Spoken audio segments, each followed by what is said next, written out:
Hello, how are you? August 23rd and 24th, and here are the cards.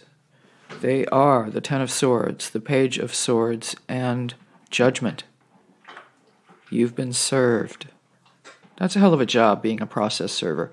Here in the U.S., a process server is the guy who waits outside, hiding in his car, until you come home, then jumps out and shoves an envelope in your face and says, "You've been served," with a divorce or eviction or a lawsuit or restraining order or other court proceeding before running away like a weasel. If you ever wondered what sort of person would enjoy a career as a process server, look no further than the slightly weaselly Page of Swords. Or maybe a ferret, as this page is forever ferreting out information, especially via social media. The Page of Air, Aquarius, Gemini, and Libra, today in the center, is appropriate as we enjoy a glorious Aquarius blue moon. It truly was beautiful.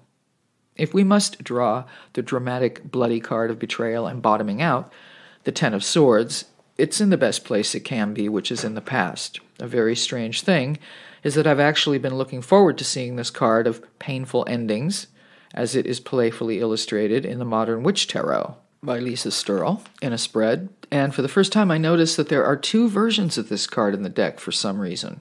We see the same hopeless black sky that we usually see in the olden tarots, and a human laid out on a rocky beach, assumed to be dead.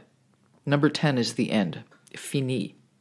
Someone has taken all that they can take. This is the card of rock bottom, as we can see by the sharp, nasty-looking rocks along the lonely, desolate shore upon which our victim lay. This is the backstabbing card. The swords of air are sharp words, the suit being an intellectual and verbal suit.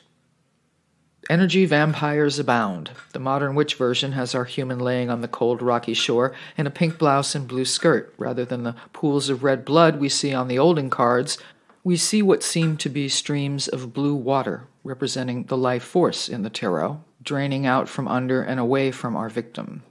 Her long silver-gray hair spread around her head on the ground. Drained is another description of the Ten of Swords. Yet, our victim, laying there like a felled porcupine with 10 long swords at her back, has a black iPhone in her hand and is checking her email. "The rumors of my death have been greatly exaggerated," said Mark Twain. Well, you're dead now, aren't you? So I guess they weren't. On one of the two versions of the Ten of Swords in this deck, the usual Ten of Swords is written across the bottom of the card, but on the second card, which is identical, it says, "Everything is fine." I'll need some time to consider this discovery, although I like it. It would seem that something is done and over, which you may find out through social media, or you may be done and over with social media altogether. This could unfortunately be news of a death. We can't ignore the final judgment. Number 20, 2 tens of the major arcana in the upcoming position, but the universal image is of the dead joyously rising from their graves. This gives me trial by media or public opinion vibes, but as none of the cards are in the reverse,